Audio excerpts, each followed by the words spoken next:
Celebrating 25 years since WCW's Spring Stampede 1999, the retro review. Is it the last good pay-per-view that WCW ever did? Some just suggest it is. I'm going to be one that will suggest it will be. But NXT, you've watched the show with me, and I'm looking forward to hearing your initial thoughts about the show. And anyone that's watching along with us as well, let us know what you think of Spring Stampede 1999, the show that's actually had a four corners match for the WCW World Championship as its main event. Sting versus Hollywood Hogan versus Diamond Dallas Page versus the champion Ric Flair. Macho Man, was the special guest referee with Gorgeous George joining me to ringside as well. First off, NXT, welcome to the show. Great to have you on board as always. And your initial overall thoughts of Spring Stampede 1999. I am very good, thank you, my friend. Your initial analysis when you said to me that this was going to be the review and it's WCW's last good pay-per-view, and I was like, it's kind of worrying. There's like a year and a half, 2 years maybe left before they finally go out of business, and I'm like, so okay, I'm expecting a pretty decent show, and it was kind of okay for me. I wouldn't say it was great, but like you say, it was their best pay-per-view for the last like 2 years, for example. I really worry what they put on after this, because this was, to me, it was just okay. Well, as you can see, WCW 2000 was a thing, and a lot of people don't remember it for good memories. And yeah, there was some crazies. Like, we'll do some reviews on some of those sorts back at some point. We'd like to do some bad pay-per-views as well as some good ones as well. For me, I actually, watching this over, this is the second time I watched this pay-per-view in the last couple of years, and I've got to say, there are some matches I really enjoy on the show, particularly in the early part of the show. I think that it starts really, really strong. There were some matches that I don't mind in the middle part of the show as well, but there are a few duds in here, so looking forward to it. There's 9 matches in total, and obviously to go through a little bit of the details for those that are wondering, this was on April the 11th, 1999. The city was Tacoma, Washington, and this was actually taking place in the Tacoma Dome as well. The attendance for the show was 17,690 fans, and the tagline for the show, gotta love a tagline, the good, the bad, the showdown, sums this up perfectly. And on commentary, we had Tony Schiavone, Bobby the Brain Heenan, and Mike Tenay as well. And a little bit of just a backstory for this as well, for those that aren't aware. Basically, WCW did like a lot of rebranding just before this show happened. They're all classic Nitro stuff. They changed to the new logo, literally, I think, like a Nitro or two before this. And at that point as well, they split the commentary teams up as well. So Mike Tenay, who had been on Nitro with Schiavone and Bobby Heenan, was actually shafted with Larry Sabisco on Thunder, and they actually made it into a bit of a storyline. So this is a reason why actually they're a little bit bickery in parts of this show on commentary. But of course, they do sort of have moments where they will kind of just work along as well. But NXT, I'm going to ask you a question just before we get into the matches itself. What was your favorite match of this show that we're looking forward to diving into later? I have seen that this is two different things. I think the match I was looking forward to most was obviously Billy Kidman versus Rey Mysterio. I'm a massive Billy Kidman fan, and 90s Rey Mysterio kind of, to me, says you can't really go wrong. But my match of the night is actually the tag team match between Malenko, Benoit, Saturn, and Raven. There's a couple of bits about it that maybe you can fill the gaps in on when we get to it, but I just thought solid tag team match. Like, I absolutely loved it.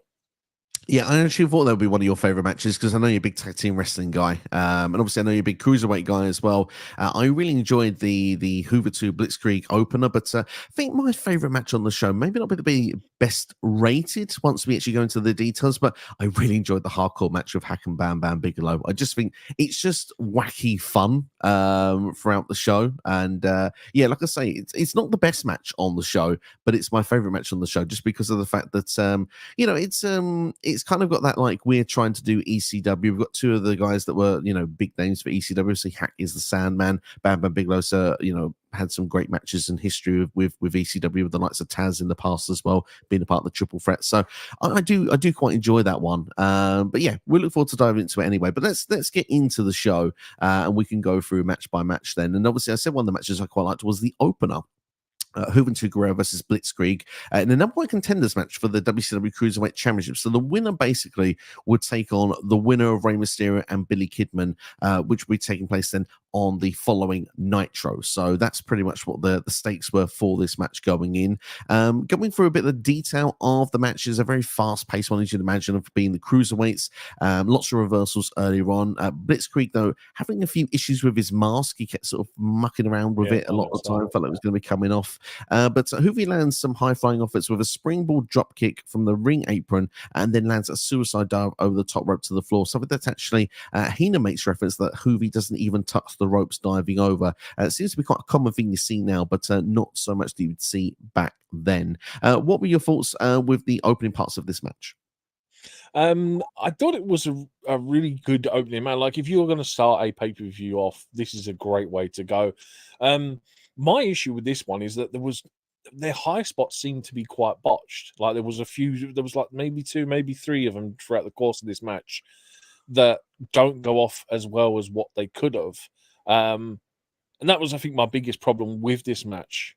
The crowd are like, this was the other thing I noticed with this as well, is that the crowd were popping for a lot of stuff that really is just quite commonplace in cruiserweight matches nowadays. Like, if you go back and listen to them, the simplest moves, like, I don't even know, a Hurricane Rana or a Poison Rana or whatever, the crowd were popping really hard for. And it's like the mentality, how the crowds have changed in 25 years is quite obvious to see. Because like I said, this is really commonplace stuff that we see every day now. But then there's an opening match. This was great. Crowd were enthusiastically behind it. And yeah, it was just a great fun way to start a pay-per-view. Absolutely. I mean, yeah, like you say, things that seem commonplace now at that point, the Cruiserweights was the only place you kind of got it. This was sort of like a thing that was unique to WCW. Yes, ECW had a number of these talents. I think, we look back with the Rey Mysterio, the Psychosis, that sort of started down there. But, when we look here, obviously, I mean, Blitzkrieg had only had like less than 100 matches, they said, on commentary. And Blitzkrieg actually is only a wrestler until late in October, later that year, before retiring, actually, funnily enough. So he's not actually in the game for too long. But going into a bit more of the detail, I mentioned Blitzkrieg, and he's quite an aerial dude, to be fair, and he's quite innovative with his stuff. Like you say, not everything connects perfectly, but I do love the vision that they have here. The fact that he does a jump off the top rope, but is hit with a drop kick from Hoovy on the floor. Thought it was great impact from Hoovy's drop kick. Blitzkrieg, though, connects with a springboard 180 turning moonsault to the floor. So basically, the springboard jumps onto the top rope. As he jumps on the top rope, he's not facing the wrestler anymore. He's actually done the 180 on the springboard to then do the moonsault. I thought that was pretty darn impressive. But there was, like you said, some botches. There was a botch where both men fell off the top rope. I think it looked a bit like a reverse DDT, but still a bit of a botch. But I mentioned about Blitzkrieg doing this 180 stuff. We did another one of these with a 450 splash, kind of turning 180 degrees before doing the 450. Blitzkrieg, quite an innovative dude, to be fair, though, I would say. Even today, that's a standard of wrestler we could see. But that definitely was one of a kind back then. Yeah, that's me. I'm shocked to say that you said he was only in the business for a couple of months before he ends up retiring, and it's like those moves he's trying to pull off, they're essentially what most cruiserweights do as finishing moves now. So he does have some quite some quite creative spots. There we go. I'll just change the wording. But yeah, like I said, for me it was the botches though. Like, the cruiserweight matches are about these high spots, and this is I hate to play on it, but it's like this is what soured this match for me. Like, if cruiserweights can't nail the high spots, which is what they're commonly known for, I really struggled to just in general enjoy the matches and overall, because it just felt sloppy, and I don't know, that's just the way it felt to me. That's fair enough indeed. Well, let's go for the finish anyway, because obviously there's a couple of big moves that are done towards the end of this match. Hoovy driver, which is countered into a small package for a 2 count there from Blitzkrieg, getting the pinfall, and Hoovy to Guerrera. Blitzkrieg does one airy move of the summer, which is pretty much needs to be seen to be explained. He sort of does like in the sort of Frankenstein Hurricanrana position, turns, then gets his legs under Hoovy's arms and then flips them both over into like a pinfall attempt in the ring. I thought that was quite a fun spot there. So I can't even explain what that move is called. But then he does attempt to get Hoovy on the top rope again, gets countered this time, and Juven Segura lands a super Hoovy drive, which is basically a Michinoku driver off the top rope for the win. Blitzkrieg, to me, his head looks like it goes straight into the canvas. It looks quite painful, but it looks like a brilliant finish as well. And the crowd do pop massively for the finish of this match. So yeah, what will be your final thoughts then with this one? And was it the right winner? That spot that you talked about, that you couldn't even describe what it was. That was to me, it looked like it was a botch, because it looked like he was trying to simply do a hurricanrana off the top, but he ended up being around his waist and it was kind of sloppy. But the driver, oh dude, absolutely insane finisher. Like, I thought, oh my god, this guy is legitimately gonna, do you know what I mean, have a concussion after this. I thought it was a great finish. For me, without context, without knowing backstory, I couldn't really say if it was the right winner or not. But I would say, just for the fact that Juventud probably was the bigger name, it probably is the right result. I think so. They did say on commentary, because it's been a couple of years since I've gone through my WCW stage, but they mentioned Blitzkrieg had a Cruiserweight Championship match recently on a Thunder and had lost. So the fact that we're getting a different challenger, I think is right for me. Like you say, Hoovy is one of the bigger names as well in that Cruiserweight division. You can't go wrong with Juven Segura in WCW in the late 90s. So yeah, I think for me, probably was the right winner. And this match being 11 minutes and 11 seconds long, what would be your star rating before we go to Big Dave Meltzer's? I gave this a 2.25. Oh, I thought wow. it was a great. I thought it was a great opener, but like I said, when cruiserweights are botching high spots, it really marks down for me, and I enjoyed it as a general. But like I said, it's really, I'll say it again, I find it really hard to enjoy cruiserweights when they botch high spots.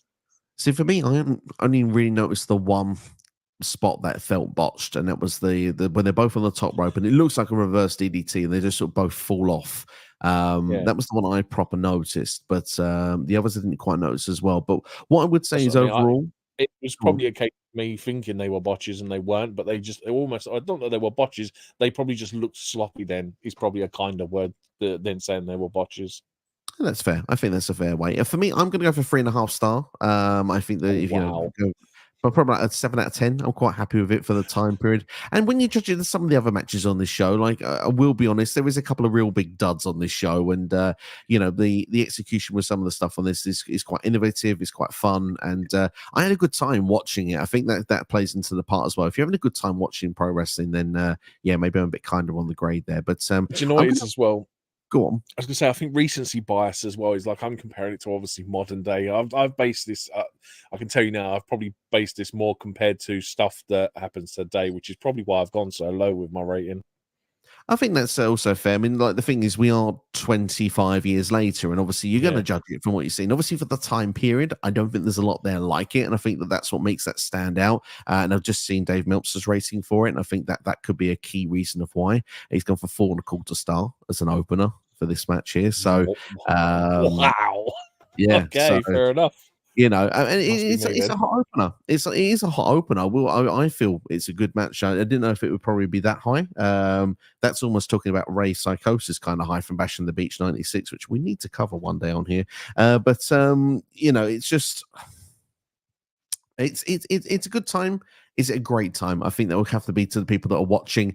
Go and check out the match yourself and let us know what side of the fence you are on. We get a small video package that follows afterwards, then showing the build up with Bam Bam Bigelow and Hardcore Hack, or it's just Hack at this point. It becomes Hardcore Hack as we get later down the way. Basically, it's just multiple brawls, weapons being involved each time. Raven was involved in this as well, because Hack ends up being with, I believe it's Raven's sister. I think it's her sister, Chastity, who actually accompanies Hack to the ring. Hack is bringing I believe a table with himself to the ring when he comes down, and Bam Bam just brings like a whole trolley full of toys. We see like a Kendo sticks, basket. Yeah, proper laundry basket, isn't it? So yeah, it's fun. But the match actually starts in the aisleway, which is quite fun as well with this one. It doesn't even start in the ring. They just get going in the middle of the way, and it doesn't take very long until we see like they call it a stagecoach. It looks a bit like a bus to me, but anyway, Hack gets a table from under there. He places Bam Bam Bigelow onto him. We're literally 60 seconds into this match. He goes straight onto the top of this this bus coach kind of thing and does a swanton bomb through Bam Bam through that table. For me, this is why I kind of enjoyed this, because it's just like we're just getting started. It's like, you know, the whole spring stampede kind of like they have, like, you know, with the old Halloween Havoc, they have the pumpkins everywhere. They kind of have this sort of like country vibe going on around the sort of like the set that they have. So I like the fact that they incorporate that and bring it in nice and early. Yeah, I can like, I appreciate it, because I think this is the only match that actually uses the entranceway and the rampway throughout the entire show. Just a heads up for anyone watching this. Me and Steve were talking before about there's one match for me that progressively got worse as it went along. This is that match, Steve. And I know as much as you said you loved it, for me, I had this at a rating, and as it went along, it just got worse. And this starting point, this swanton that Hack does off the top, is one of the first things. And the fact that Hack does this swanton, Bam Bam gets up before Hack. And I'm like, hang on a minute, where's the selling in this match? Because this was a theme as well for in a couple of matches throughout the night. Is there was a lack of selling to spots, and like I said, Hack's just come off the top of this stagecoach, put himself through Bam Bam through a table, and Bam Bam gets up before him, and I'm like, someone's doing something wrong here, because this doesn't make sense. But this was my theme for this match: is there's no common sense with it. It doesn't make sense when it comes to some of the story beats. Do you know what? When you say that, immediately I'm going to agree, because one thing I noticed in this was the lack of selling as well, and a bit was just like I kind of just accepted it after a while, because it's kind of like, well, they're not selling anything anyway, so it's just kind of, let's just roll with it. Maybe they just had so much of a story to get in and so little time to tell it. They're kind of like, right, okay, possibly, we're just going to get up. But at the same time, the art of wrestling, you should sell and tell the story well. I'm totally on board with that. And there is one part of this I'm going to have a bit of a minor critique about later on as well. But still, I think it's a fun match, and we're going to go through it as they go back to the ring as well. And things don't always completely on their side. They set the table up on the outside between the ring and the safety rail, and that kind of like takes itself away after a short time. But weapons get involved: trash cans, lids. We've got a broom that's going for the clean sweep, as they mentioned on commentary, and a salad bowl being used of all things as a weapon as well. And we see a suplex attempt for Hack, which didn't work as Bam Bam fell on his knee. But that's also a bit of lack of selling, because Hack went straight to the outside and got a ladder from under the ring. Yeah, again, like this is what I mean. He just gets straight up. He tries to play off a knee injury, but then rolls straight out, gets a ladder out, and it's straight back in the ring. And I'm like, again, I'm really missing the common sense to sell here. These are meant to be a hardcore match. It's meant to be really physical and brutal on the body. And Hack is just like no selling all of it. Like, I know who he is, and I know his history as a hardcore guy, but there becomes a line where this just becomes ridiculous. To be fair, the way I just took it in the end, and this is me purely basing into this is like, he's playing possum. Just like there's a believability of like, he's just faked that The just whole to match, get out though. of the ring. The whole match he plays possum. It's a little bit guilty of that, but look, maybe this is a guilty pleasure, maybe for me at this point. I don't know, but I do see literally all the arguments being made, but I still enjoy the match, so I'm gonna stick with it. But yeah, anyway, Hack does a swan song onto the ladder onto Bam Bam. That's gonna hurt. Hack then follows this with a bulldog onto the ladder as well. A table, like I said, had been set up on the outside, and literally had to be replaced up. I think Chastity is the person that puts it back up into place. This for me was actually one of the worst spots of the match, to be fair. The ladder is set up and you think to yourself, oh, fun, something's going to happen from the top of the ladder going through to this table on the outside. Basically, Bam Bam just moves the ladder and we just see Hack flip over and just go through to the table on the outside. I thought that was a bit of a weak spot, to be fair. It was perhaps I'm a bit spoiled with the modern day of wrestling where we see a big sort of dangerous spot from the top of a ladder going through a table. But what does Hack do? He gets up 10 seconds later, no sells a ladder spot. You've just gone from the top of a ladder for a table, a bridge table on the outside. He lays there for a minute, and all of a sudden Chastity's like, get up. And he's like, oh, yeah, okay. And he's up. And I'm like, where's the selling? I don't get it. It's like, I just don't get the point of this match if you're not going to sell it. You're just making Bam Bam look stupid, if I'm honest. But then, and if we'll talk about when you get to it, but the finish, Bam Bam doesn't do himself any favors. No, there was a couple of bits with the even I have critique with the finish. Like I said, the star rating is not going to be as beneficial. Me saying it's the favorite match on the show, but I know what you're coming with there. But basically, so then we get a safety round brought into the ring.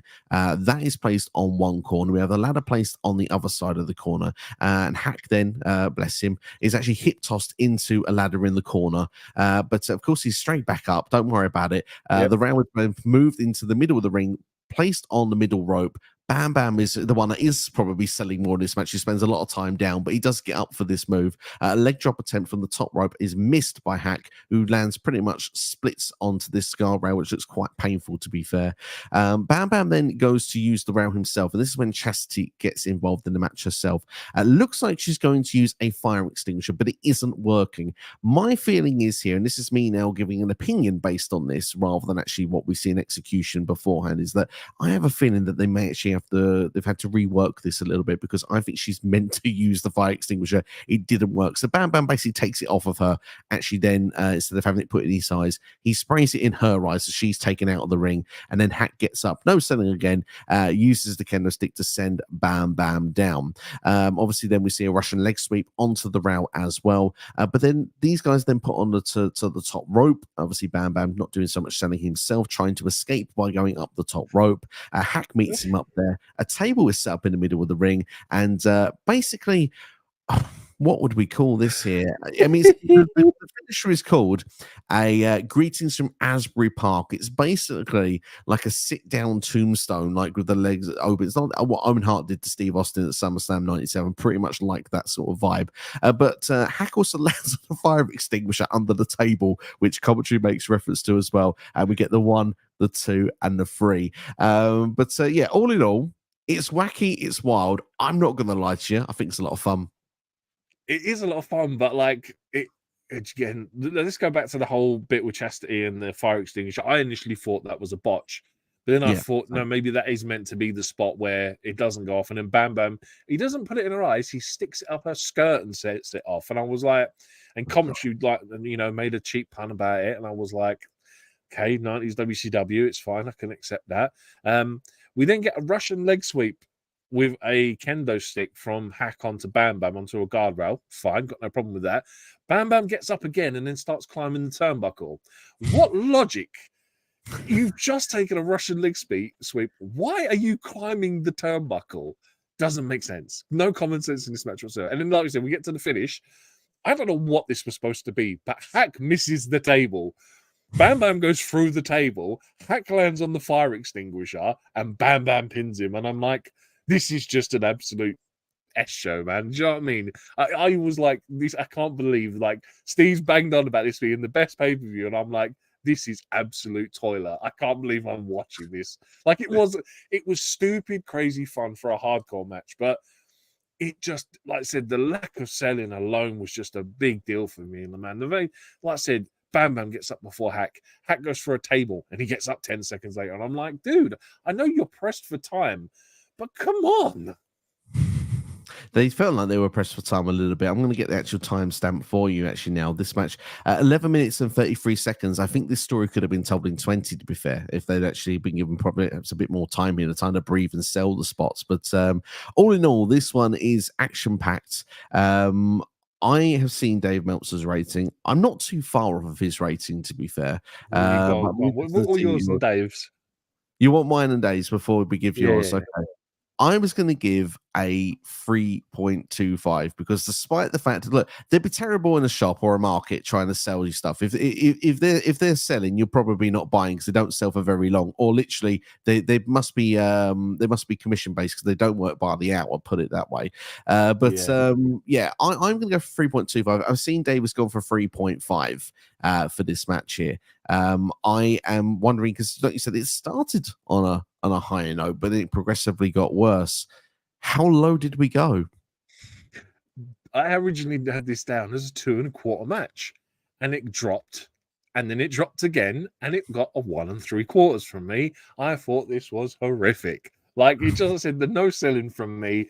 For as much as fun as it was, I like, don't get me wrong, I was laughing the whole way through because it was stupid. It was honestly stupid, and it's like I can appreciate it, but like, like I said, the lack of selling and like the botches were just unreal, man. So I said, I'm just gonna go for 1 3/4 stars. Like, I don't understand why my ratings were low. Maybe I missed something with this show because a lot of my ratings are, in fact, most of my ratings are low, but I just don't know. Like, or maybe I missed something.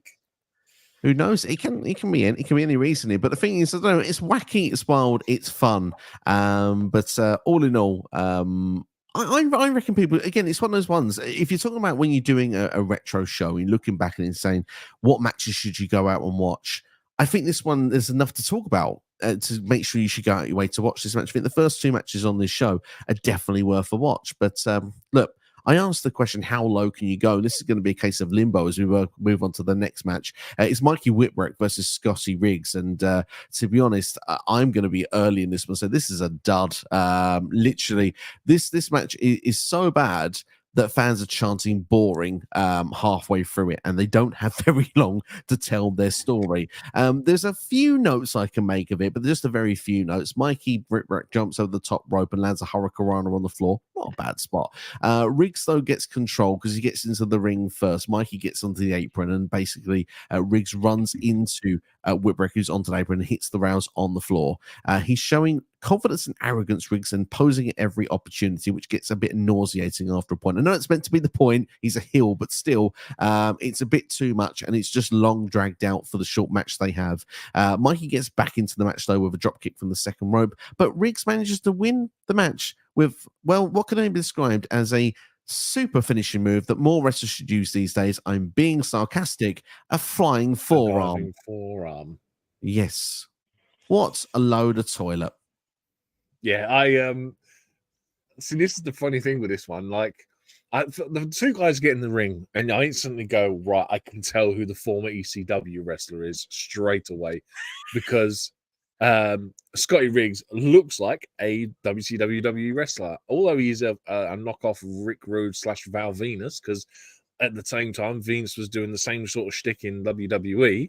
I was like, and I looked at Mikey Whipwreck and I was like, these guys look like they shouldn't even be in the ring together. For me, this was a bang average TV match that probably shouldn't have been on the pay-per-view. I'll give you my rating straight away. I rated this the same as the match before. I gave it 1 3/4. I was going to give it a 2 just because that's my bang average TV match rating. But then I saw that finish and I was like, a flying forearm. Right, 1 3/4 for me for that one. It's for me, it's a dud. I felt bored. Fans were chanting boring. It just, like you said, it didn't belong on pay-per-view, and dare I say, it didn't even belong on Thunder. This is how much low down the pecking order these two are on the card. It's, they're in a phase here where they are trying to start pushing Scotty Riggs. So Scotty Riggs is someone that was a part of Raven's Flock. Raven's Flock disbanded, I think, about 4 to 6 months earlier, around that bracket point, and one by one, each of them were getting their pushes. So Billy Kidman had his push, Saturn had his push, and now it was Scotty Riggs' turn to try and get over. And surprise, surprise, that gimmick didn't work. It didn't last very long. And thankfully for this stream, it's not going to last very long here either. We're going to be moving on to our next match. But this match was 7 minutes and 33 seconds long. And to be honest, I think that it could have been cut by about 5 minutes, because about 7 minutes and 33 seconds it could have been cut. It didn't need to be on here. What was your rating, by the way? I don't think you actually gave one. You didn't give Dave's either. I didn't give Dave's either. This is how much of it, because I gave it a dud. I've given it 0. I think it just is boring. I'll tell you what, for the 2 spots that are nice in it, I'll give it like a 3/4 star. A 3/4 star. The Mikey Whipwreck spot where he goes into the guardrail is kind of decent, but that's pretty much it for the match. Dave gives this 1/2 star. Wow, guess I was the generous one in this one.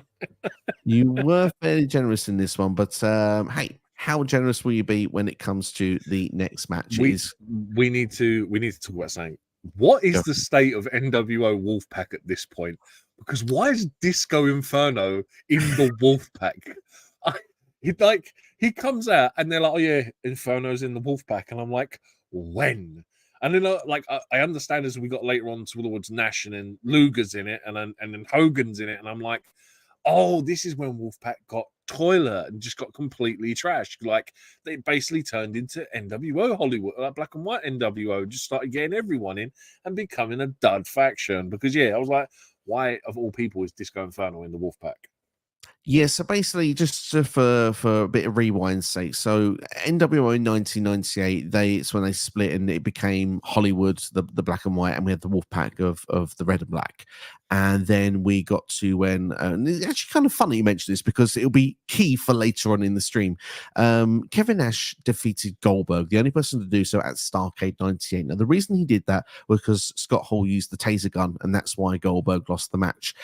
Leading to that, Hogan then managed to get himself a championship opportunity on, I believe, the January 4th Nitro, the same one where on Raw, Mankind won the WWF Championship, I think. So then everyone switched the channel. But on the same show here was the Finger Poke of Doom, where both NWOs reunited and were together.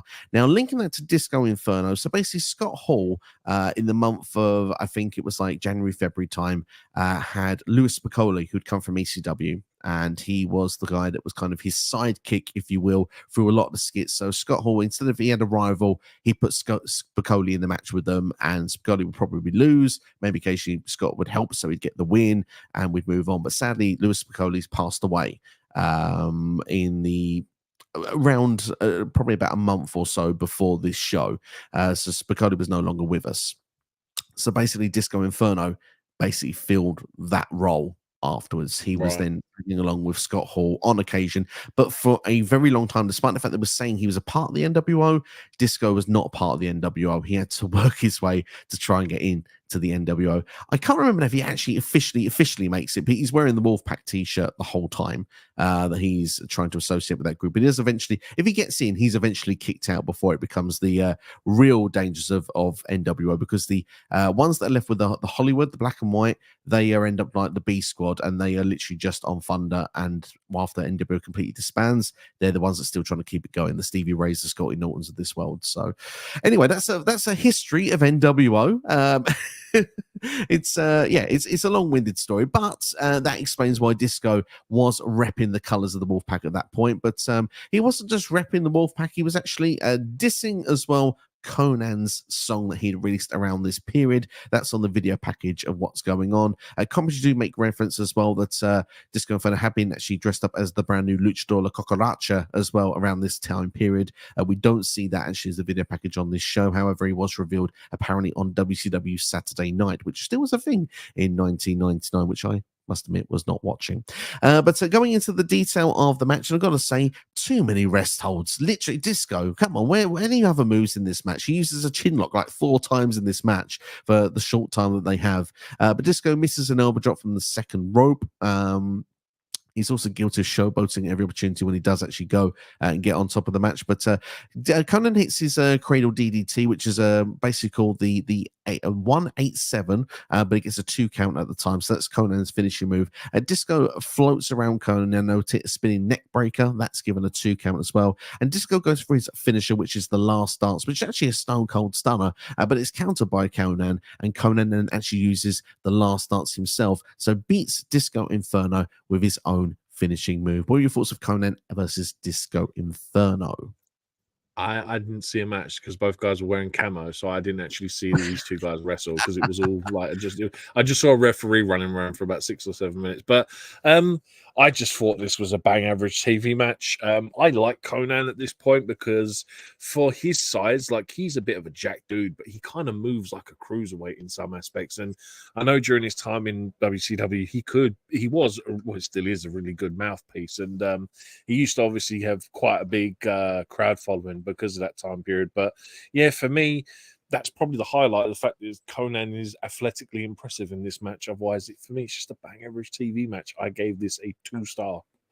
Yeah, I can agree with you. It felt like a bang to average TV match. This was the rest holds for me. I thought again it suffers into a bit of the boring category, unfortunately. But the last sort of say 2 minutes of this match, it does go up a couple of gears, and it's kind of an exciting finish. They're good with their near falls and their counters and stuff, and the fact that Conan uses Disco's own move to finish the match as well, something that you don't see too often. It's like the ultimate insult, and obviously when it's Disco Inferno, it's never bad to have the ultimate insult done to him. He's usually the butt of the joke, isn't he, a lot of the time? So kind of cool. I'm going to give this a 2 1/4 star, mainly as well because I love Disco Inferno's theme music, and I will dance every time I hear hear it. So yeah, that's I'm joking. 2-star for me overall for this one. I agree with you, bang average, and yeah, it's just one of those that it dragged a little bit, but it's 9 minutes and 17 seconds. And looking at Dave Meltzer's rating, 1.25-star rating from Big Dave.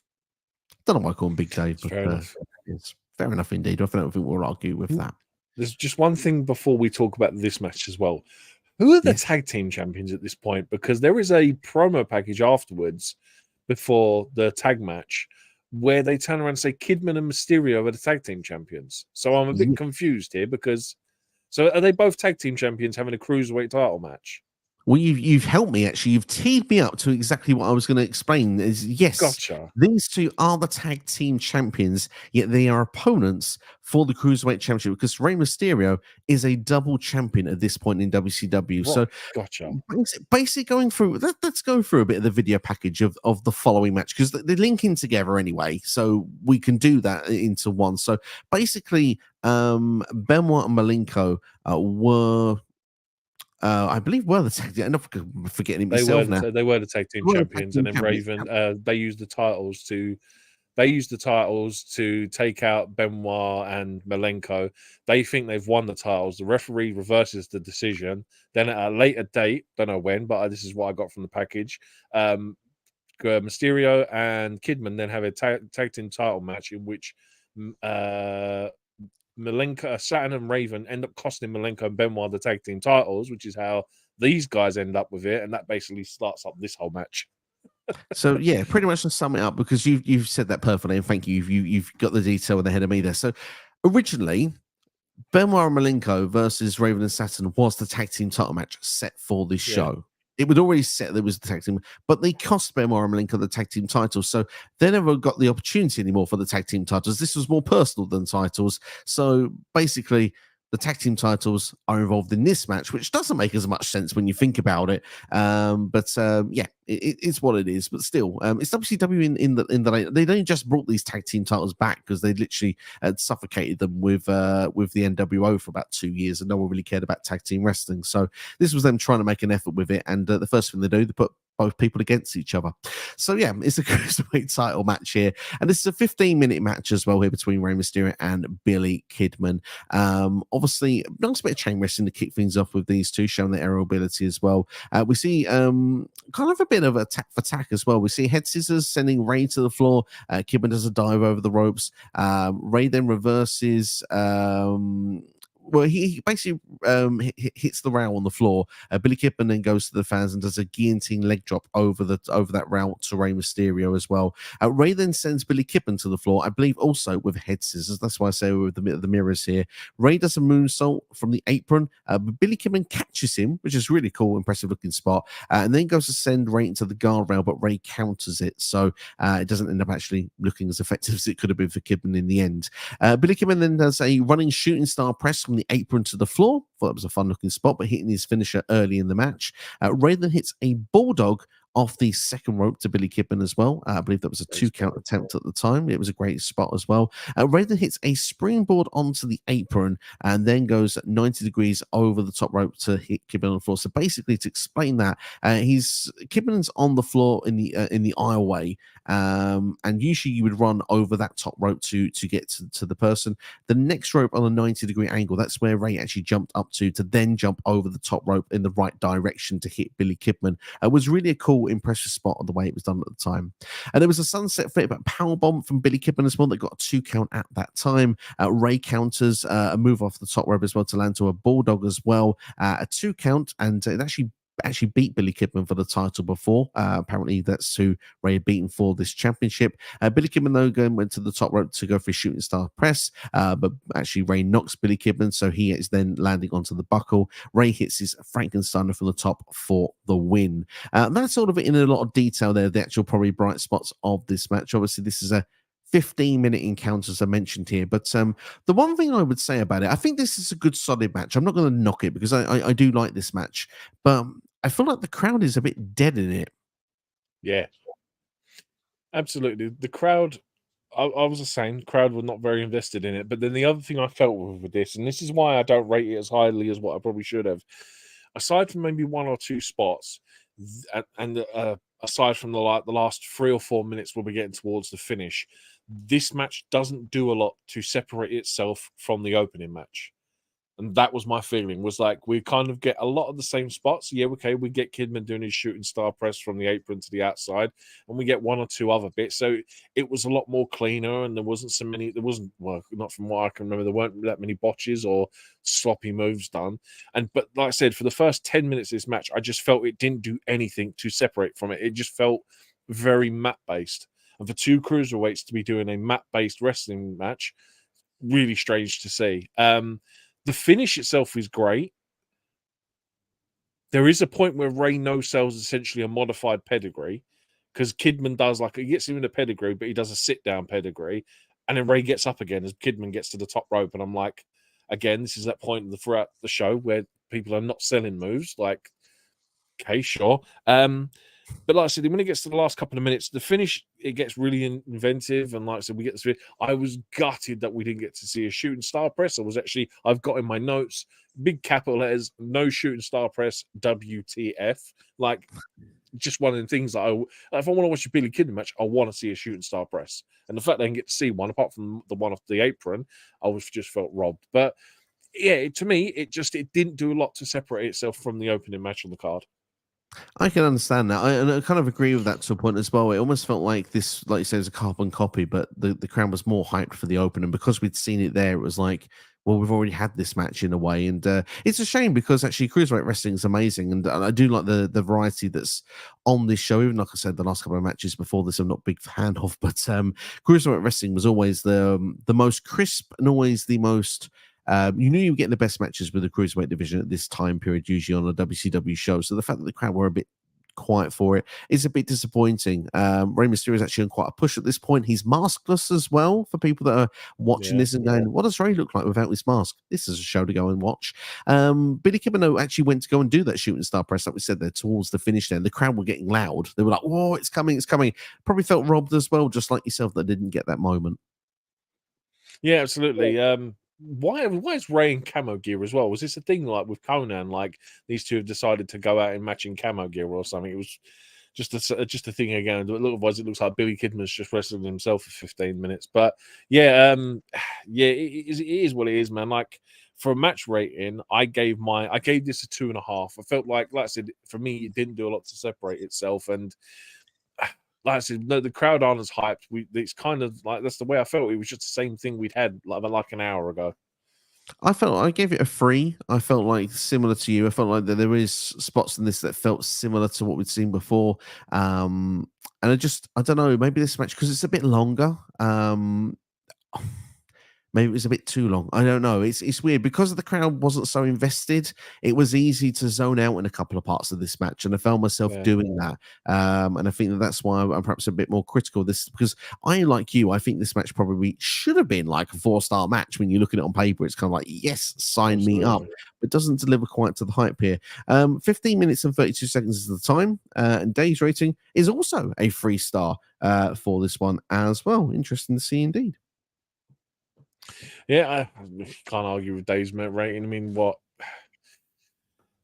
I'd say, it just shocks me that the opening one gets like, what did he give the opening match? Like a 4-star or something, and this one gets a 3-star, and it's more of a technically sound match, yet there's a complete variable difference in his ratings. Do you know what I mean? So this is what I mean with star ratings. It kind of is I don't know whether it's a give and take or it's a kind of like, I don't know, your feelings change because of what's happened during the show, how you feel. Like I don't personally feel like the show dragged at any point either up to this point. Like it had flown nicely.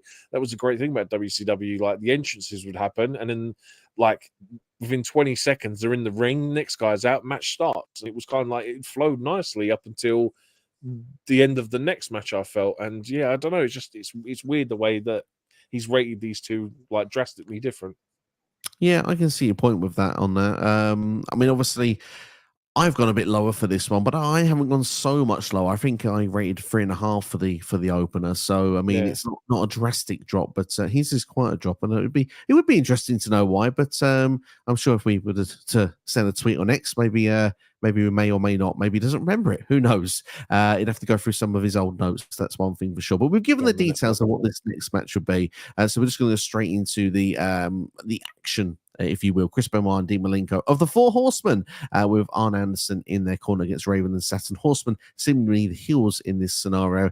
Saturn wearing a verified skirt. In this, I think he'd lost a few to Chris Jericho, I think was the reason he had to wear it. So it's not as if he was choosing to wear it. I think he had to wear it. So I think that's part of the gimmick he was doing at the time. But it was slowly dropped because he would be part of a group called Revolution later in the year, which also featured Chris Benoit and Dean Malenko, funnily enough. But into the details of the match anyway. Raven and Saturn bringing the table to the ring. This seems to be a common thing throughout the night as well.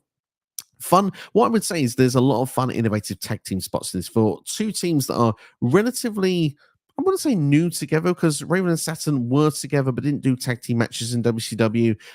They'd broken up, and then Saturn obviously was aligned with Raven again. So, and obviously Benoit and Malenko had great matches against one another, but Malenko only recently just been brought into the Four Horsemen. So there was a high and low attempted to take Benoit down. It was like a leg sweep and like an elbow or clothesline from Raven, which was fun, followed by another combination move, a reverse suplex from Raven, followed by a smash from Perry Saturn at the top. But of course, we have to get some heel shenanigans to get the Horsemen on top. Arn Anderson, Dean Malenko double teaming Raven on the floor, just putting the boots and the stomps in.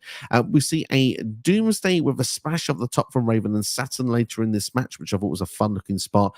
We get a drop kick into a German suplex from Malenko and Benoit. I believe that was to Saturn. And that was actually followed with a Texas Cloverleaf from Dean Malenko. But Saturn, gets to the rope. So that is actually then pulled off from there. So Saturn hits his Death Valley driver on Malenko for the pin, but Benoit breaks this up then with his diving headbutt from the top rope. Saturn then misses his elbow from the top rope and goes through a table because he actually misses it actually going to the outside area. Raven hits his even flow DDT on Malenko, who was the one that was actually on the table at the time.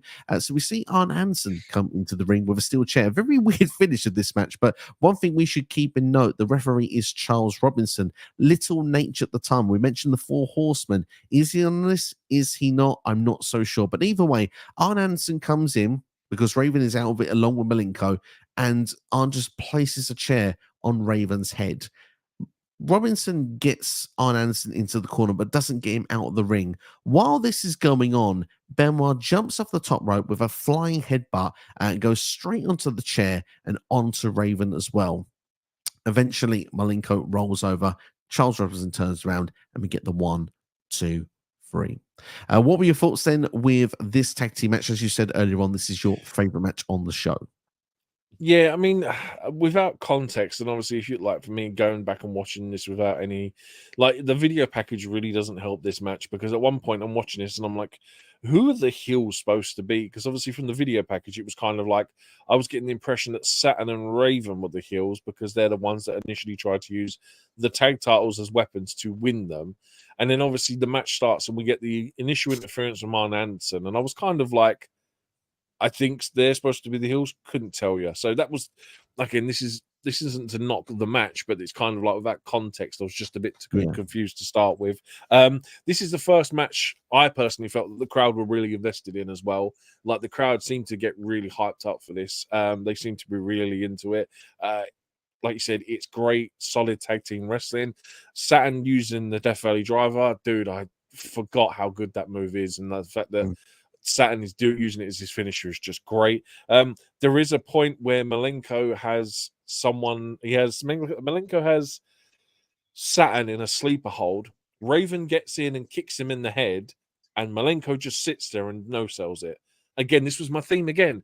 You've just been kicked in the head, and yet you're still locking it. And it was like a delayed reaction, because about 4 seconds later, he then decides to release the hold, and I'm like, why is Malenko no selling a kick to the head to break up a wrist hold? Do you know what I mean? Really strange. And then it just got to the point where it was like, when did this become a no holds barred match? Because, like I said, they introduced chairs and all this kind of stuff, and there was a table on the outside, and I'm like, I thought this was just meant to be a tag match. Like I said, without context, this match could be really confusing, but otherwise is thoroughly entertaining. Diving headbutt to the chair, though, yeah, do you know what I mean? That kind of like, it's just the one thing that I really couldn't watch, because it's kind of like, you know where that goes. Yeah, it's an uncomfortable watch. You do Yeah, question the logic in it, especially when as a modern wrestling fan. Now, obviously, perhaps yeah, back in the time, it just seemed to be the acceptable thing to do. But no, yeah. I completely agree with you on that one there. But yeah, apart from that finish there, what would be your star rating for this match? I went with a 3.5. Like I said, I thoroughly enjoyed this from start to end. Um, I didn't actually mind Perry Saturn in a skirt. I thought it was actually quite a great aesthetic, especially when he does the punches in the corner and he sticks his head underneath the skirt. I thought it was quite funny. Like for me, this just was genuinely entertaining. So yeah, I went 3.5 star. Yeah, I'm going to go and actually match you. I think 3.5 star is a fair rating for this one. Yay. I would say on this one. Let's see then what was given overall here. So this match is 14 minutes and 11 seconds long. You see all the matches now sort of got a bit of a steady lengthy time at this moment throughout the show here. 3.5 stars. It's all agreed all around. This must be a first. Dave Meltzer agreeing I think with it is. us as well. Has that ever happened before? I don't think it has. No, I don't think it has. No, that's the first time ever. It's on a tag team match from WCW in 1999. I know. How fun is that? That's funny. Pierre has joined in with a couple of comments, so we'll bring them up very quickly. Says, "What's up, guys? So funny that WCW Mysterio got his mask off and did a run without the mask. Absolutely, he lost it earlier in the year, only about a month or so earlier. I believe it was uncensored, losing to Kevin Nash. So he was only about a month into the run without the mask. Funnily enough, would you like to see Dean Malenko as a world champion in WWE or WCW? Myself personally, I'm going to say." No, I don't think he had the might skills to go with it. Great in ring, great for a mid card, great for a tag title, great for a cruiserweight Yeah. championship. One of the best cruiserweight champions of all time in WCW. Used to love his work with Rey Mysterio, but not a world champion for me. Yeah, no, yes. The thing is, he's a it's like you said, in ring is great, but everything else about him doesn't scream world champion. He has an almost generic look. He is mic work probably isn't the best, which is probably why when he came out into WWE's the Radicals, he wasn't really the mouthpiece. Do you know what I mean? So yeah, I'm the same as you. It's like a great mid carder, but unfortunately, I don't think I could ever believe him as a world champion. No, not at all. Then said also, if you could pick one superstar from today to be in WCW back then, who would it be? For him, it would be Alexa Bliss. So, I mean, who would you pick? I mean, Alexa Bliss is a interesting choice for me. Obviously, the women's championship doesn't come into around late '99, I think maybe even 2000. So, who would be the choice for you on that one? Because it's not an easy task to think really who would be in that spot. I'm trying to think like logically from a booking standpoint. I think the only one I could logically put in there would probably be Gunter, because I think Gunter would be a top guy in WCW in the late 90s. Like, I think if you was to throw any cruiserweight in there, again, I'm going from what WCW used to book back then. Do you know what? Actually, no, I'll change it. I wouldn't put Gunter. I would put someone like Street Profits or someone in there, a really good tag team, because that was one thing WCW did have. They had good tag teams in there. So I would put someone like the Street Profits in there. Fun stuff, fun one there. I'll go with the obvious Cody Rhodes. I think it's just, obviously Dusty booking things. It just seems like a natural fit, doesn't it? But maybe that's cheating that answer. So to go with something a bit different, do you know, I think the Miz would have been kind of a handy one for WCW back in the day. He feels to me like he'd be very much like what Chris Jericho already was there. I think you could have that sort of appeal there. So there you go. That's us answering those questions. As we move on then to the match 7 of the show, which was for the United States Championship. It was the United States Championship tournament, basically. So we're into the finals here. I see your face already, and you know where I'm going with this as well. Booker T versus Scott Steiner. Now, this is a 15-minute match that, let's be honest, Scott Steiner spends the first 2 or 3 minutes basically taunting the crowd on the outside, which leads to a funny interaction. I'm going to say funny because I think there's some humor to it. So basically, Scott Steiner gets into it with a man at ringside because his missus is literally touching Scott Steiner every opportunity, basically stroking him all over. And he's like, "Your girl's touching me." He's like, "Yeah, but I get to take her home." For me, I just thought it was a very silly interaction. Scott Steiner then trying to intimidate anyone, the young lads around the ringside as well. Anything to Pete, in 1999?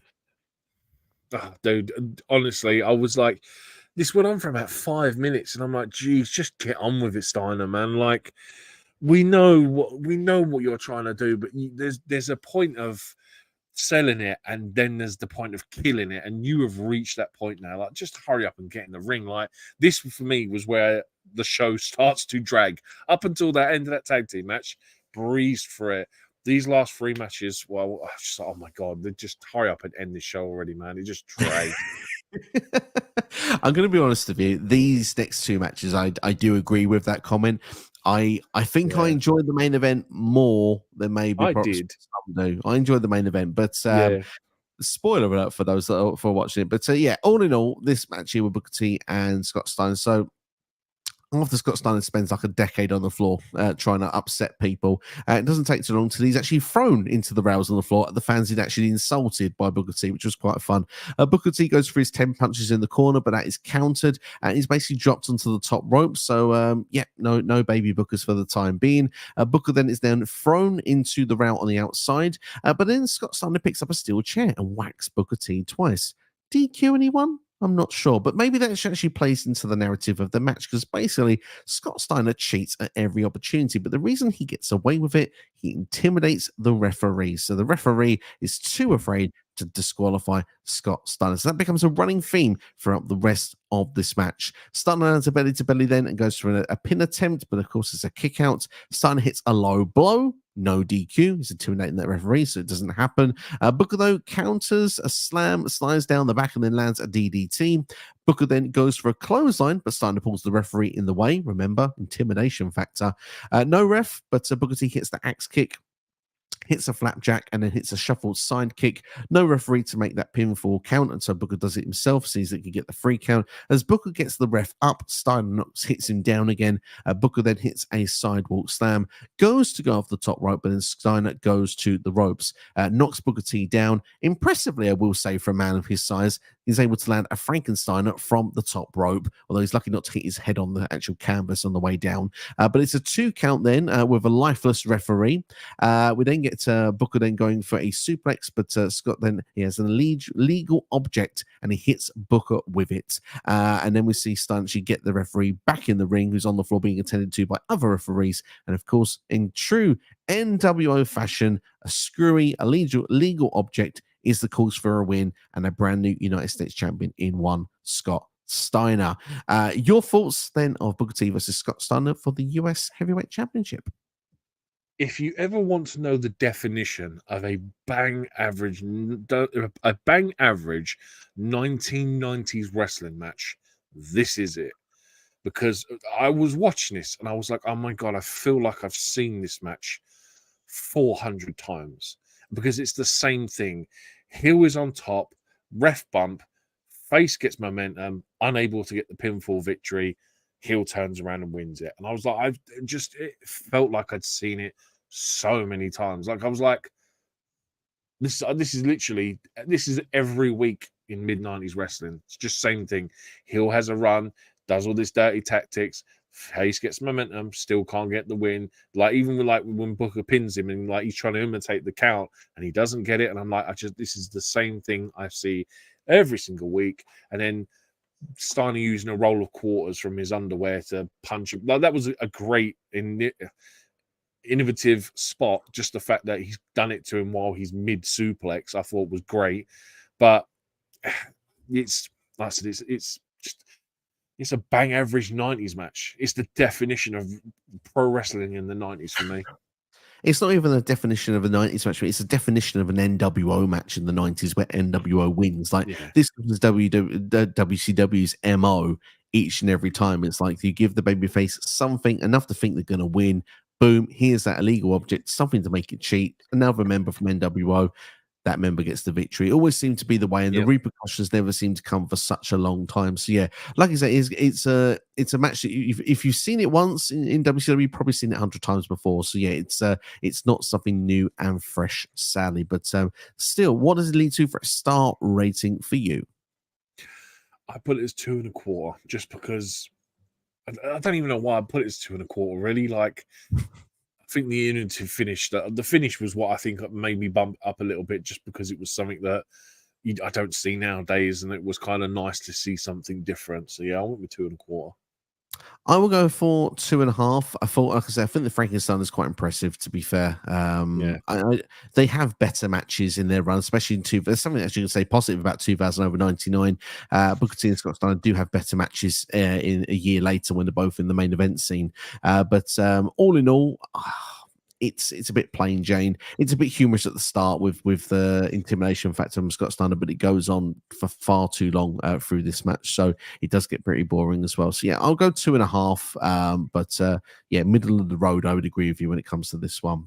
Looking then at Dave Meltzer's rating this match, 15 minutes and 37 seconds.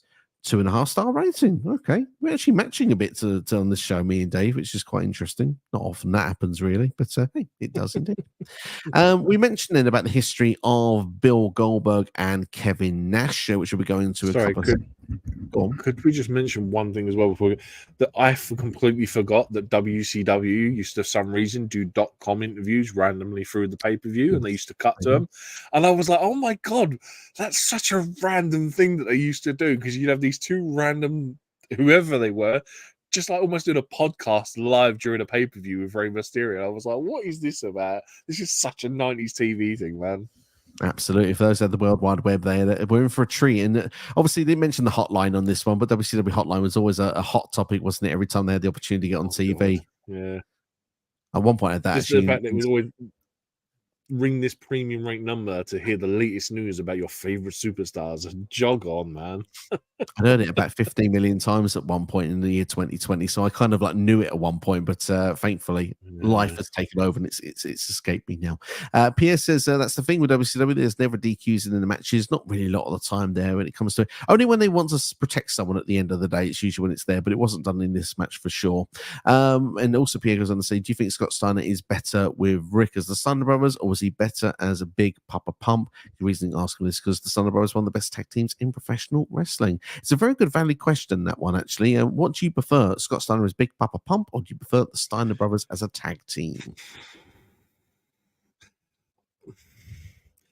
I think I'd have to say the tag team, because I think I'm sure at some point I probably just didn't like Scott Steiner as a person in general for his ethic and stuff and the way he used to be in the ring. So I would say the tag team.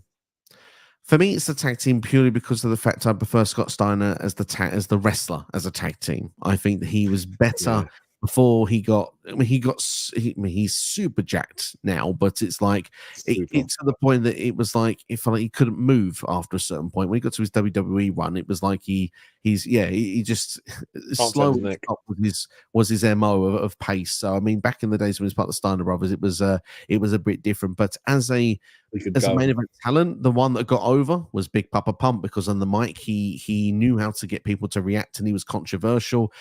So yeah, well. Do we not remember Steiner math? I mean, it's created some controversy even 2024. If you watch Wrestle Talk, they've had arguably one of the greatest promos ever, because everyone knows Steiner math. It's probably one of the first things you think of with TNA, along with Unbreakable, isn't it? Yeah, it's probably it. But he's a controversial cat, and he does know to get people talking. So yeah, it depends on your flavor. But I think if you're talking about the wrestler, I would go with the tag team. If you're talking about the personality, the one that got over, it's Big Papa Pump, because he got himself to the top end of the WCW card and world champion as well. But we mentioned earlier on the stream that this is a rematch here, Goldberg versus Kevin Nash. Of course, this was the main event of Starrcade 98, the one where Goldberg lost his only loss in WCW by pinfall at that point. Of course, it was a taser gun that was actually used from Scott Hall that actually helped that happen, a stun sort of gun, which was the main event of that show. So could Kevin Nash do it twice? He had Lex Luger and Miss Elizabeth in his corner, of course, part of the Wolf Pack. And honestly, Nash uses his big boots to choke Goldberg in the corner. Liz gets on the apron so that Nash can land a low blow to Bill. Goldberg gets back into the match, though, going for a spear. Nash actually leaps over the spear. I mean, and didn't pull a quad either. Well done to him. But instead, Goldberg spears the referee. So Luger gets to hit Goldberg with a steel chair from the ring apron. Nash then goes for the powerbomb, but Bill hits a low blow. Bill then hits Luger with an atomic drop and kick, and then hits a spear and a jackhammer for the win over Kevin Nash. This one was really short. This was like 7.5 minutes match, this one. Maybe they were like short for time. I'm not quite sure. They just did what they did need to do and got out of there. Yeah, I mean, the leapfrog by Nash, I thought, Jesus, that's probably the most athletic thing he's done in about 5 years at this point. Was a great spot. But this was the match where I turned around and realized, oh, this is trash NWO Wolfpack, because the numbers game is nothing for them. Like Luger, he's probably the worst guy to take out to the ring with you during any match, because I don't feel he ever does anything to help anyone. And again, it just doesn't pay off for the Wolfpack. And it's otherwise a typical Goldberg match. You know what I mean? Spear, jackhammer, repeat. It's the same thing. It's what he done every day, every week when he was in WCW. For me, I gave this a 2.25 star, just purely on the basis that Nash leapfrogged the Goldberg spear.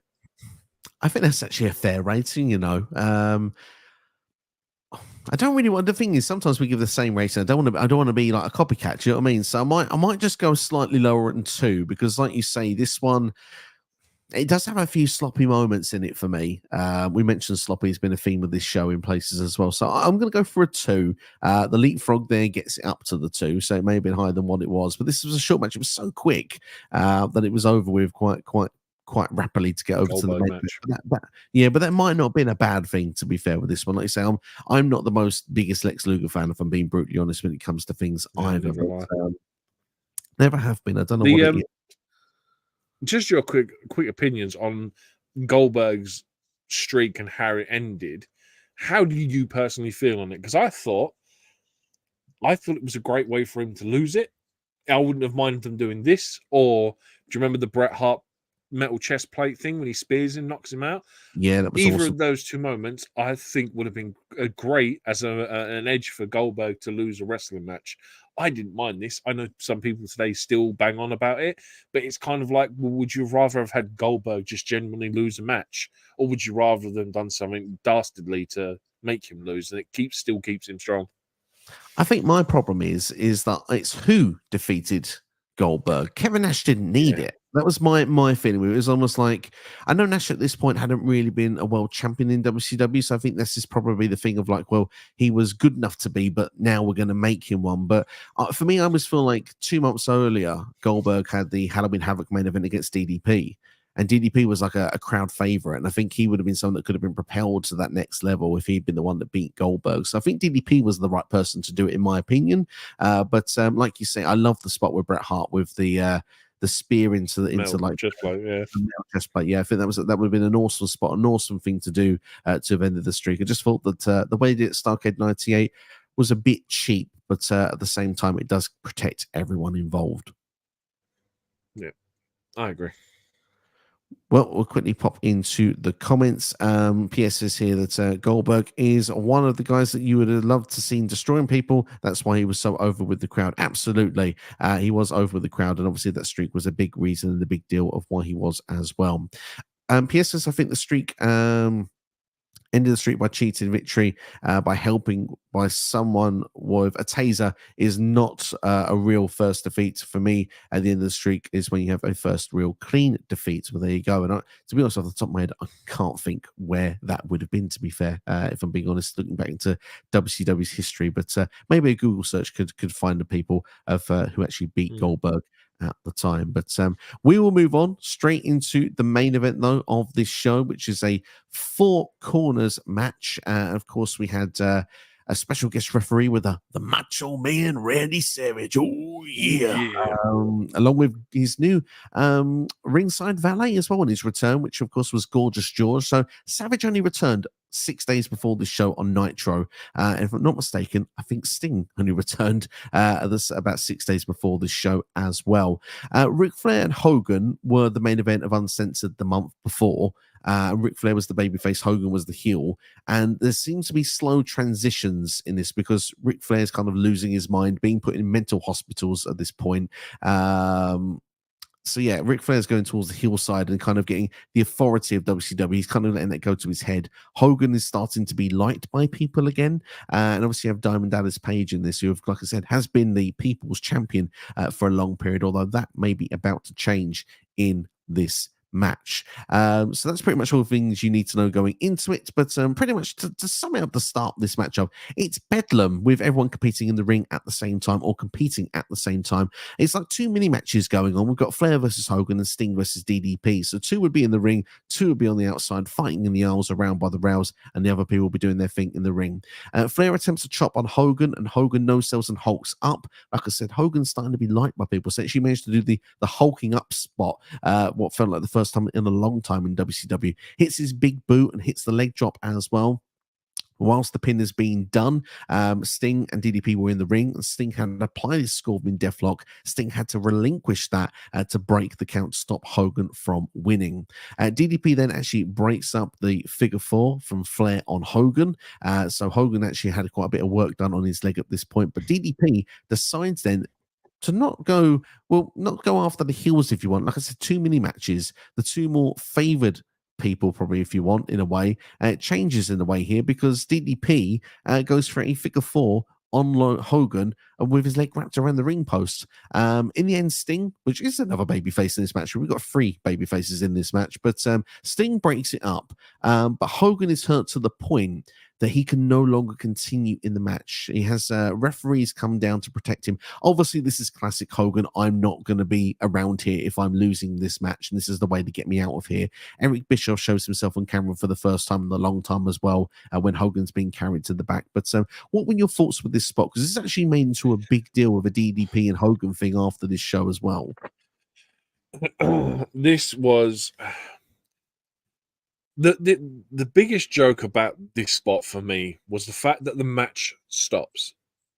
So Flair, DDP, and Sting genuinely stop wrestling, so Hogan can have all the focus on him, all the cameras on him as he's, oh, my poor knee, as he struggles. You got me, brother. You got me. Do you know what I mean? And I was like, that's the bit that annoyed me the most about it. And I'm so glad that they just got rid of him, because for me, this is where the match picks up. Because I don't know whether it's WCW's production value, but this match was kind of a bit of a hodgepodge of production, because like they didn't know who to cut to half the time between the four guys, and it was like it seemed sloppy in places, and it was like I was glad when Hogan went, because like it just genuinely turned into a really good triple threat match. But yeah, as for Hogan, man, it was kind of like you could see he's walking down the aisle and they're standing in the background in the ring doing absolutely nothing, like as if they're confused. It was like, oh, what do we do now? Bearing in mind that's Sting, Flair, and DDP. Do you know what I mean? Four like pillars of WCW wrestling, and they're standing there so Hogan can have his little moment, man. Just absolute toilet. To be fair, I do agree with you. I also felt like they almost the reason I think from my head going, why logically would they stop? They must all be looking at each other going, we've worn this guy down. We could have pinned him, and now he's being taken away. So yeah, it's a bit cheap. It's a bit cheap, but it's turned to a big angle at the time, and may lead to a heel turn for DDP, Diamond Dallas Page, coming after this match. Like I say, it's a big controversial moment in the match that he played into storyline terms going out of this show. But it's the last we see of Hogan. Like you said, it turns into a free weight from this point. But DDP, I suppose, again, showing perhaps more of a heel side of things, decides to watch the action. It becomes Sting versus Flair, with DDP just standing in the corner going, I'm going to watch this. And Sting and Flair just carry on. They don't bring him involved, which I think is quite fun. But he does get involved. He clotheslines Sting in the end and gets a 2 count. DDP hits a tombstone on Sting as well for a 2 count, and Flair breaks it up. We get a superplex from Sting to Ric Flair, also a 2 count kicked out. And then probably my favorite spot of the entire match, a 3-way sleeper is applied. And then Sting, who's at the bottom of this, breaks up by doing a double jawbreaker. I thought that was a really fun, creative spot.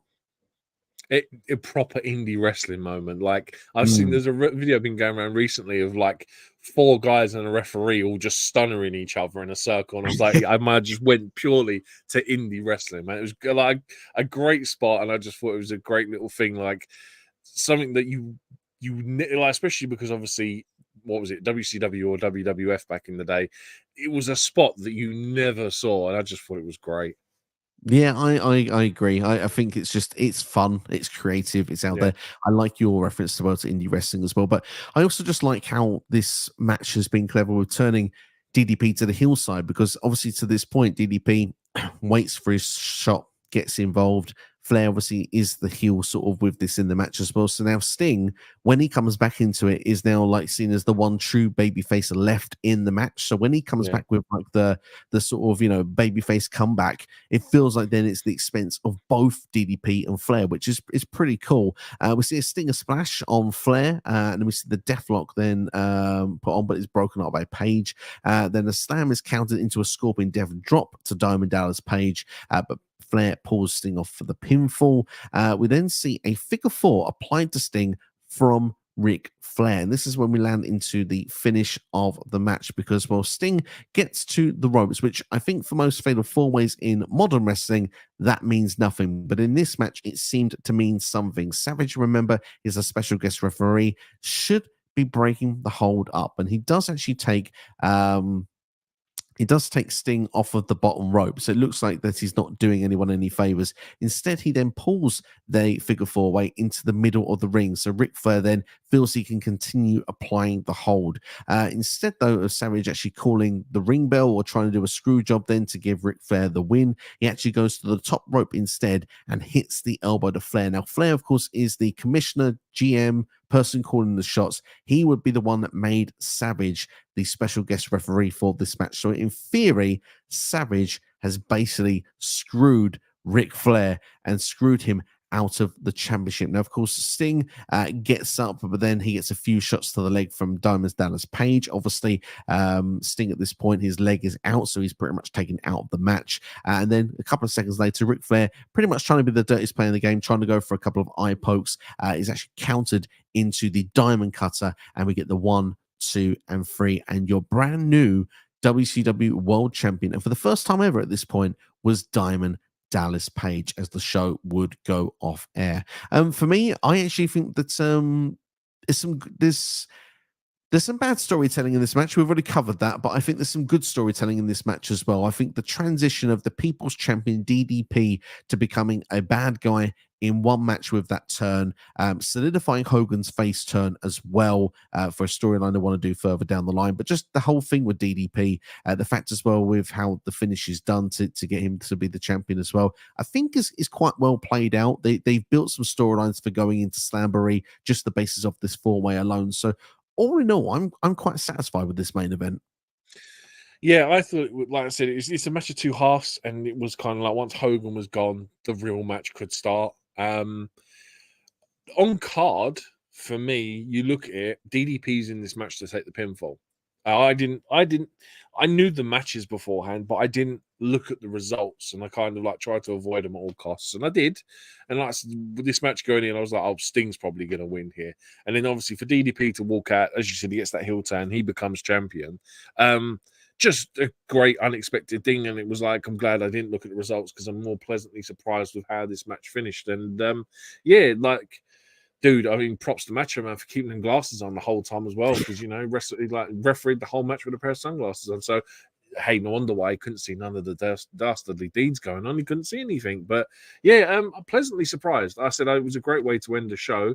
I've slightly adjusted my marking for this one because I did have it lower than what I thought it was, but like, I didn't have a lot of context. Do you know what I mean? Like, I've gone into this with no background, whereas you've obviously fed me some now. So I did have this originally as a 2 3/4, but I'm going to bump it up to a 3.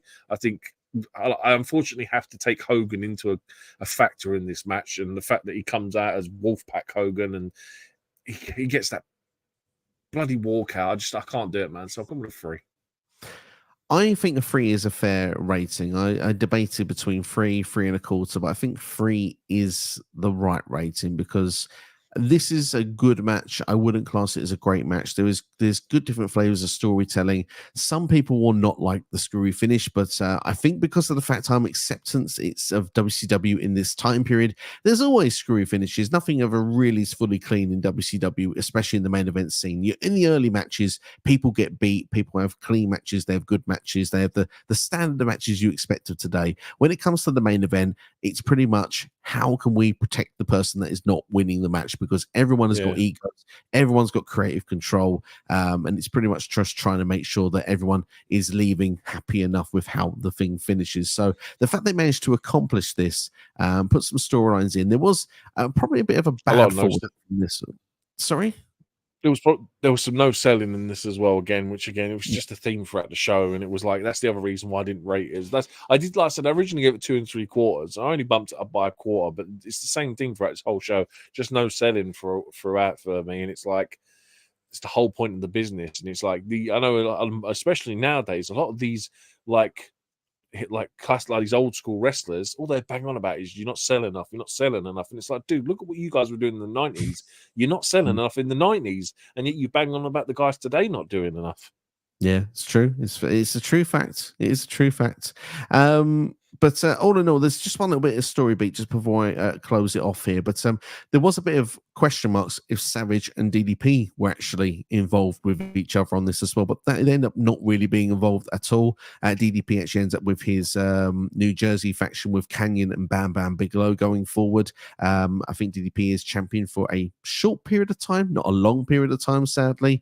And he ends up being involved with the tag team division, like I say, with his faction as they go further into the summer. But Savage ends up being a bit of a main event stay in the early parts of his return to WCW, main eventing a lot of Thunders and Nitros and stuff going on. Gets Medusa as part of his group as well. So they kind of go the different ways. But all in all, I do think that it's not a bad main event. And like I say, I've agreed with you with a 3-star rating. The match is the longest on the show, if I'm not mistaken here, 17 minutes and 27 seconds. And actually, Dave has given a lot lower rating than we have. 1 1/4 star. He obviously thought this was a complete train wreck watching it at the time.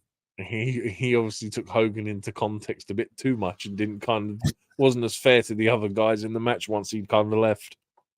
Probably seems like a fair way at that point there. But all in all, that is Spring Stampede when it comes to the final there. So what would be your final score out of 10 for this one as a pay-per-view? I'm going to say a 6. Most of the show was above average for me, so I'm going to say a 6. I mean, obviously, there's 2 duds for me that are kind of like just under bang average. There's a couple that are just above bang average. So yeah, I'm going to go 6. I'm going to go for a 7. I think it's a fun show. I don't, like you say, I would agree with you. It's not technically a masterpiece, but I have a fun time, especially for the first half of this show. There is 4 of the first 6 matches I at least enjoy. I would say there are a couple of matches I enjoy more of those, but I would say that I enjoy. There was obviously the Conan and Disco match and the Scotty Riggs Mikey Whipwreck matches I probably could have done without, particularly the Riggs and Whipwreck that could have been on Thunder for all I care. It deserved to be on this show. But when you get past that, and yes, you start getting to the main event matches, it's common ground in WCW that they're not always the best matches and masterpieces when you see them put together. But I don't mind that main event. I think it's better than what Dave Meltzer rated personally. If it just gets worse from then on, man, I'd hate to see what Dave rates the main events for the stuff after this. Be interesting to see when we get there one day. But I'm sure there'll be more WCW shows back in future we'll be doing. Just as well, apparently Goldberg didn't lose his first match until October of '99 to Bret Hart for the United States Championship. Whether that's clean or not, I couldn't tell you, but that's what Pro Fight DB has got down. He's got losses in 4-ways, triple threats, and he has a couple of other losses that are no contests. So, I mean, I presume they're disqualified. But according to Fight DB, Goldberg's first proper pinfall loss doesn't come until October 25th, 1999 against Bret Hart for the United States Championship. Which I would assume would be at Halloween Havoc, if I'm not mistaken, but I could be. It says Nitro. This is it Nitro? Maybe that's around the. Yeah, that does make sense. Goldberg beats him at Halloween Havoc '99, and then there's a rematch, I presume, on the Nitro the following night, which Goldberg loses. Interesting. And of course, then they have Starcade, and that's a debate in itself, probably for a different day. But yeah, we won't go into that for us right now. But what we will do, just take a last couple of comments that Pierre has thrown into us. A big fan of Disco Inferno, loving your work there. Dancing a bit of Disco Fever, I hope, Pierre. That's what I would like to see. But Pierre says, I think have wrestlers having creative control in their contract is a bad idea for me, and I think Ronda Rousey added the creative control in her contract when she was in WWE too. I think she had the right to dismiss things. I don't think she had necessarily the right to say what was going to happen. I know she wanted the match with Becky Lynch at WrestleMania 39, and that didn't happen. So I don't think she got completely things her own way, but she did get to make the selection of how she walked out. And of course, that was in a loss to Shayna Baszler at SummerSlam last year. But yeah, would completely agree with the creative control. But then Pierre also goes, says, I think DDP should have had a better career in WWE. Sadly, during the invasion, it was all about burying WCW, and DDP was someone that suffered with that. Yeah, being Undertaker's wife stalker was just such a random thing for DDP to be booked as. Yeah, he definitely should have had a better run, and just the general one of them guys that's just always been a fan favorite. Like I don't think I've ever met anyone that doesn't like DDP. Do you know what I mean? Absolutely. For me, DDP was the people's champion in WCW. The Rock was the people's champion in WWE. I think that was money on the table. For the second DDP came in, you should have had a match to determine who was the real people's champion. It would have been such an easy storyline to do. And the fact they never did it was money taken off the table. Instead, yes, DDP was a creepy stalker and led to pretty much being buried by the Brothers of Destruction at SummerSlam, along with Canyon. I think in a steel cage match, if I'm not mistaken. But that's all from us anyway on this video. And of course, this was the rewind, the retro review for Spring Stampede, the 25-year anniversary. And was it the last good WCW pay-per-view? In my opinion, yes. I think it's the last good one. There are some okay ones, but yeah, there is some pretty bad ones, and I'm sure we might have a category in the future where we might expect you to pick which bad one we should watch. But our next helping will be Backlash 2000. That was voted by you as well, and that'll be coming in around just under 2 weeks' time. The WWE draft, though, will be taking shape for this channel in the meantime over the next fortnight. But NXT, great to have you on board. Thank you for being a part of this. Dude, always a pleasure, man. Love watching this classic stuff just to, just to get your taste buds tingling for something retro and just to see how much the product's changed in the last 25 years. Absolutely, and it's always fascinating to go back to compare and see what we think compared to now and what we thought of it back then as well. But let us know what you think in the comments below. Make sure to like, share, and subscribe. Take care, and we'll see you for the next video.